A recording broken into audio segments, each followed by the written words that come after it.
ఈరోజు ప్రజాస్వామ్యబద్ధంగా జరగాల్సిన ఎన్నికలలో కూడా జగన్మోహన్ రెడ్డి లేదా వైసీపీ పార్టీ అరాచకాలకు పాల్పడి ప్రజలను భయభ్రాంతులకు గురిచేసి స్వేచ్ఛగా ఓటు హక్కు వినియోగించుకునే అవకాశం లేకుండా చేసే ప్రయత్నం జరుగుతుంది. ఏదైతే పొంగనూరులో కానివ్వండి లేదా మాచర్లలో కానివ్వండి జరిగిన ఘటనలు ఉన్నాయో, ఏకంగా అన్నమయ్య జిల్లాలో ఏకంగా పెద్దిరెడ్డి రామచంద్రారెడ్డికి చెందిన సొంత మండలంలో టీడీపీ ఏజెంట్లను కిడ్నాప్ చేశారు అంటే ఈ వైసీపీ అరాచకం ఏ స్థాయిలో ఉందో అర్థమవుతుంది. అంటే ప్రతిపక్షం అనేదే ఉండకూడదు, బూత్లలో టీడీపీ ఏజెంట్ అనేవాడే ఉండకూడదనే ఉద్దేశంతో ఈరోజు రాత్రికి రాత్రి టీడీపీ ఏజెంట్లను కిడ్నాప్ చేయడం అనేది వైసీపీ దిగజారుడుతనానికి నిదర్శనం. పెద్దిరెడ్డి రామచంద్రారెడ్డి పొంగనూరులో దారుణ పరాజయాన్ని చవిచూస్తున్నాడని తెలిసి ఈరోజు ప్రతిపక్ష పార్టీకి చెందినటువంటి ఎవరైతే ఏజెంట్లు ఉన్నారో వారిని లేకుండా చేసే ప్రయత్నం జరుగుతుంది. ఇక మాచర్లలో కూడా వైసీపీ అరాచకాలకు పాల్పడింది. ఏకంగా ఒక మహిళ పోలింగ్ బూత్లో కూర్చునే మహిళ మీద దారుణంగా దాడి చేయడంతో పాపం దాదాపుగా తల మొత్తం కూడా తెగిపోయిన పరిస్థితి. అయినా కానీ ఆ మహిళ పట్టుదలతో నేను తల కట్టుకట్టుకునైనా కూర్చుంటానని చెప్పే పరిస్థితి. ఇంకో పక్క ఫామ్లు ఇవ్వడానికి వెళ్ళినటువంటి టీడీపీ ఏజెంట్ల మీద వైసీపీ నేతలు లేదా కార్యకర్తలు అప్పటికే కాసు కూర్చుని వాళ్ళ మీద దాడి చేసి బూతుల్లో వీళ్ళెవరూ లేకుండా కేవలం వైసీపీ నేతలు మాత్రమే ఉండి వారికి ఇష్టం వచ్చినట్టుగా ఓట్లు వేసుకునే ప్రయత్నం జరుగుతుంది. ఎన్నికల కమిషన్ తక్షణమే దీని మీద స్పందించాలి. శాంతియుత వాతావరణంలో జరగాల్సిన ఈ ఎన్నికలను యుద్ధ వాతావరణం తలపించే విధంగా వైసీపీ మారుస్తుంది.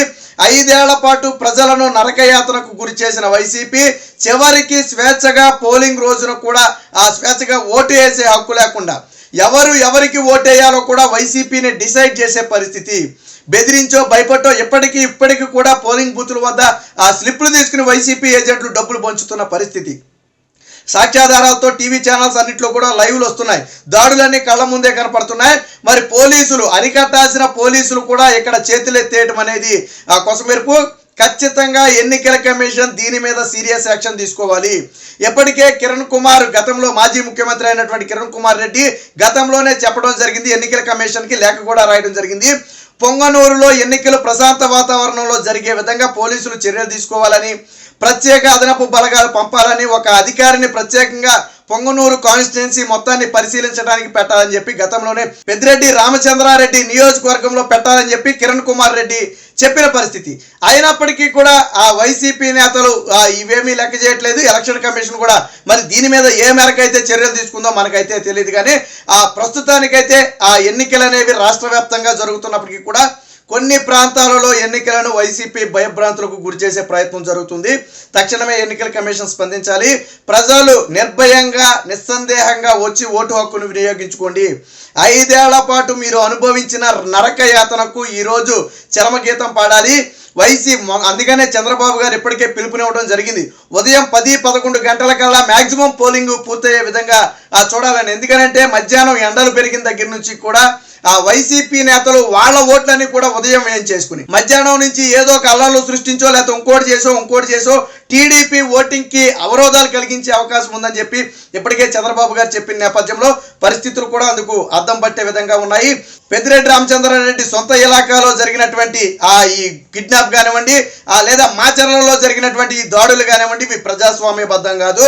జగన్మోహన్ రెడ్డి ప్రజల తీర్పుని శిరసా వహించాలి. అది పోయి ప్రజల తీర్పును కూడా నేనే రాస్తాను, ప్రజలు ఏం చెప్పాలో కూడా నేనే డిసైడ్ చేస్తాను అన్నట్టుగా వైసీపీ పార్టీ అయితే ఒక నియంత పార్టీ లాగా వ్యవహరిస్తుంది. ఇది ప్రజాస్వామ్యానికి ఖచ్చితంగా కీడు. ప్రతి ఒక్కరూ కూడా ఓటు హక్కును వినియోగించుకోవాలి. 5 ఏళ్ల క్రితం మీరు ఒక్క అవకాశానికి ఛాన్స్ ఇవ్వటం వల్ల 5 ఏళ్ల పాటు మీరు నరకయాతను అనుభవించారు. ఈ రోజు కన్నా మీరు ధైర్యంగా ముందుకు వచ్చి ఓటు వేయకపోతే మరొక 5 ఏళ్ల పాటు నరక కోపంలో ఉండాల్సి ఉంటుంది. ఎప్పుడైతే మీరు ధైర్యంగా ఎదిరించి ఓటు వేస్తారో అప్పుడే జగన్మోహన్ రెడ్డి లాంటి నియంత్రణలు గద్దెదించడమే కాకుండా ఈ అరాచక పాలన అయితే అడ్డుకునే అవకాశం ఉంటుంది. ఏది ఏమైనప్పటికీ పొంగనూరులో కానివ్వండి, మాచర్లలో కానివ్వండి, ఇంకా కొన్ని ప్రాంతాల్లో టీడీపీ ఏజెంట్లు అనేవాళ్ళు వెళ్తేనే అక్కడి నుంచి తరిమేసే పరిస్థితి. అడ్డుకోవాల్సిన పోలీసులు అంటే వాస్తవానికి ఏజెంట్లకు ఖచ్చితంగా ఫామ్లు ఉంటాయి. ఆ ఫామ్ ఉన్నటువంటి వ్యక్తిని ఖచ్చితంగా పోలింగ్ బూత్లోకి ఏజెంట్కు అనుమతించాలి. అది ఏ పార్టీ అయినా కానివ్వండి. ప్రజాస్వామ్యబద్ధంలో అందరూ కూడా అన్ని పార్టీల ఏజెంట్లు ఉండాలి. అందరూ స్వతంత్ర అభ్యర్థులు కూడా ప్రత్యేకంగా ఏజెంట్లు ఉంటారు.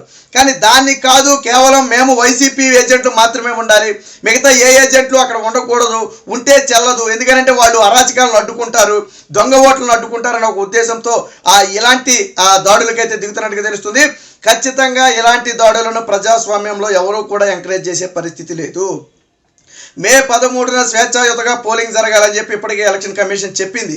కొన్ని సమస్యాత్మక ప్రాంతాల్లో ఎలక్షన్ కమిషన్ కూడా కొన్ని తగు జాగ్రత్తలు తీసుకోవాలి. కొన్ని ప్రాంతాల్లో ఆలస్యంగా పోలింగ్ మొదలవడం, కొన్ని ప్రాంతాల్లో ఈవీఎంలు మొరాయించడం, లేదా మరి కొన్ని ప్రాంతాల్లో సౌకర్యాలు లేక ఎవరైతే ఓటర్లు ఉంటారో వాళ్ళు ఇబ్బంది పడే పరిస్థితి ఉందని చెప్పి ఇప్పటికే రకరకాల వార్తా కథనాల ద్వారా అయితే మనం చూడటం జరుగుతుంది.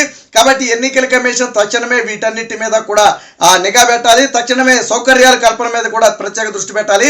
అన్నిటికీ మించి ఏదైతే వైసీపీ నేతలు అరాచకాలు చేస్తూ వన్ సైడ్ ఓటింగ్ జరగాలని ప్లాన్ చేస్తున్నారు, ఏదైతే ఓటింగ్లో కుట్రలకు పాల్పడే ప్రయత్నం చేస్తున్నారు, ఏదైతే ఓటింగ్లో ప్రతిపక్ష పార్టీల మీద దాడులు చేసి ఏజెంట్లే లేకుండా పోలింగ్ బూతులను ఆక్రమించే ప్రయత్నం చేస్తున్నారు, కొన్ని ప్రాంతాల్లో ఏకంగా ఈవీఎంలను బద్దలు కొట్టిన పరిస్థితి.